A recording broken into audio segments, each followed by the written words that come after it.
Internet एक ऐसा शब्द जिसके बिना अब शायद जीना भी मुश्किल हो जाएगा।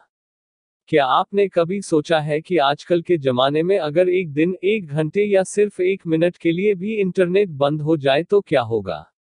इंटरनेट के सिर्फ एक मिनट भी बंद हो जाने से पूरी दुनिया में लाखों करोड़ों रुपयों का नुकसान तो होगा कि इसके साथ साथ कई तरह की बर्बादी का मंजर भी देखना पड़ सकता है। ऐसे में अब बिना इंटरनेट के जीना भी मुश्किल हो गया है। एक आम आदमी भी अपनी आम जिंदगी को सिर्फ इंटरनेट के सहारे थोड़ी खास बना लेता है। उस साधारण व्यक्ति की लाइफ थोड़ी सुविधाजनक हो जाती है। आप भी इंटरनेट का काफी इस्तेमाल करते होंगे, लेकिन क्या कभी आपने ये सोचा है कि आखिर ये इंटरनेट कैसे बना, कब बना, किसने बनाया, क्यों बनाया? कभी ना कभी आपके मन में ऐसे सवाल जरूर आते होंगे। आइए हम आपको इन सभी सवालों के जवाब बताते हैं। सोवियत संघ ने लॉन्च किया पहला मैन मेड सैटेलाइट। इंटरनेट की कहानी बड़ी मजेदार है। इसकी शुरुआत एक लड़ाई की वजह से हुई है। द 4th of October 1957 को पृथ्वी पर एक अद्भुत घटना घटी जिसने पूरी दुनिया को बदलने की एक राह दिखा दी। इस दिन सोवियत संघ ने दुनिया का पहला मैन मेड यानी इंसानों द्वारा बनाया गया सैटेलाइट लॉन्च किया गया था। दुनिया के पहले सैटेलाइट का नाम स्पुतनिक था। ये खबर काफी तेजी से पूरी दुनिया में फैल गई। अमेरिका को इस खबर से काफी हैरानी हुई क्योंकि अमेरिका भी काफी वक्त से दुनिया का पहला मानव निर्मित सैटेलाइट बनाने में लगा हुआ था, लेकिन सोवियत संघ ने उससे पहले ये कर दिखाया है। इस वजह से दोनों देशों के बीच थोड़ी नोक-झोंक शुरू हुई और इन दोनों देशों के बीच एक कोल्ड वॉर शुरू हो गई। अमेरिका के इस एजेंसी के नाम में काफी बदलाव हुए। 1972 में इसका नाम डरपा हो गया यानी defence advance research projects agency. इसके बाद 1993 में इसका नाम बदलकर वापस आपर रखा गया और फिर 1996 में इसका नाम बदलकर डरपा रखा गया। इस एजेंसी की शुरुआत करने के पीछे अमेरिका के राष्ट्रपति का मकसद अपने देश में साइंस एंड टेक्नोलॉजी को दूसरे देशों की तुलना में आगे बढ़ाना था। इंटरनेट जैसी किसी चीज को बनाने की शुरुआत इसी झगड़े के साथ हुई थी। आपको बता दें कि उस वक्त कंप्यूटर का साइज काफी बड़ा होता है। उस वक्त कंप्यूटर को रखने के लिए एक बड़े कमरे की जरूरत होती थी। हम अगर आसान भाषा में बात करें तो उस वक्त के कंप्यूटर में मैग्नेटिक टेप का इस्तेमाल किया जाता था। उस वक्त मल्टीपल कंप्यूटर यानी एक से ज्यादा कंप्यूटर को किसी एक नेटवर्क से जोड़ने का कोई भी जरिया नहीं था। उन दिनों आप तेजी से अपने विज्ञान को विकास कर रही थी, लेकिन मल्टीपल कंप्यूटर के एक साथ काम ना कर पाने की समस्या उनके काम में बाधा डाल रही थी। इस वजह से आपने सोचा कि क्यों ना कुछ ऐसा बनाया जाए जिसके जरिए बहुत सारे कंप्यूटर को एक साथ एक नेटवर्क पर चलाया जा सके। आपने उस वक्त एक ऐसी नेटवर्किंग टेक्नोलॉजी बनाने के लिए एक टेक्निकल कंपनी की मदद ली। उस कंपनी का नाम BBN टेक्नोलॉजीज था।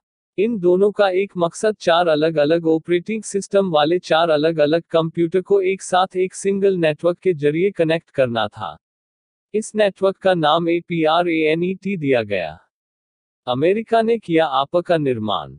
1957 में अमेरिका के राष्ट्रपति ड्वाइट डी आइजनहावर थे। उन्होंने सोवियत संघ के साथ हुई नोक-झोंक के बाद 1958 में एक एजेंसी को निर्माण किया जिसका नाम था APA। APA यानी advance research projects agency.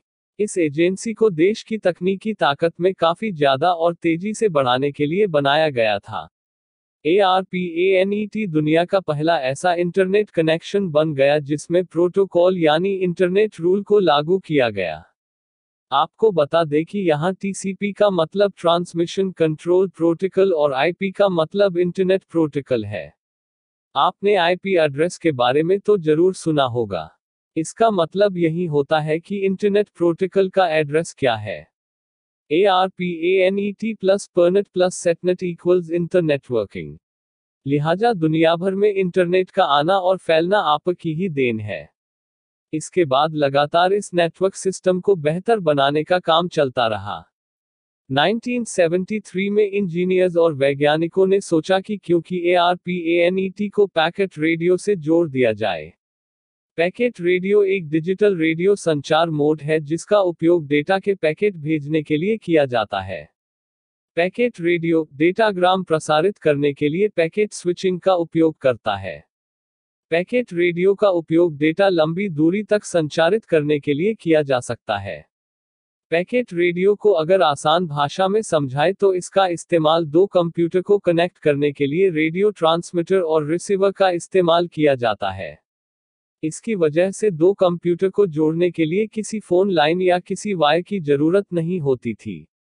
ARPANET और PRNET को जोड़ने के लिए 3 साल तक लगातार काम चला और फिर इंजीनियर दो कंप्यूटर को एक नेटवर्क के जरिए कनेक्ट कर पाए।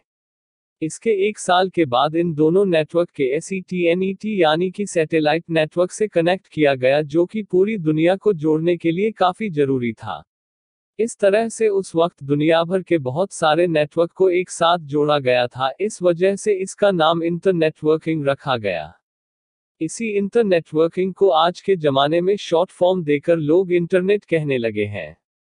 WWW की शुरुआत। इस नेटवर्क के सामने आते ही पूरी दुनिया के बहुत सारे नेटवर्क इससे कनेक्ट होने लगे। इसके बाद 1989 में एक इंग्लिश वैज्ञानिक टिम बर्नर्स-ली ने एक नया सिस्टम तैयार किया जिसके जरिए दुनिया का हर इंसान कहीं से भी किसी भी चीज की जानकारी इंटरनेट पर एक URL के जरिए ढूंढ सकता है। इस सिस्टम को वर्ल्ड वाइड वेब यानी WWW का नाम दिया गया। WWW की सफलता के बाद इसमें लगातार विस्तार किए गए और आज के जमाने में हमारे पास इंटरनेट का एक विस्तार रूप मौजूद है। आज कंप्यूटर के साथ साथ phone, smartphone, smart TV, smart watch, tab camera जैसी बहुत सारी चीजों से भी इंटरनेट को जोड़ दिया गया है। इसी तरह से आने वाले कुछ सालों के बाद हमारे आसपास की लगभग हर चीज इंटरनेट से जुड़ जाएगी और हमारी जिंदगी काफी आसान बन जाएगी।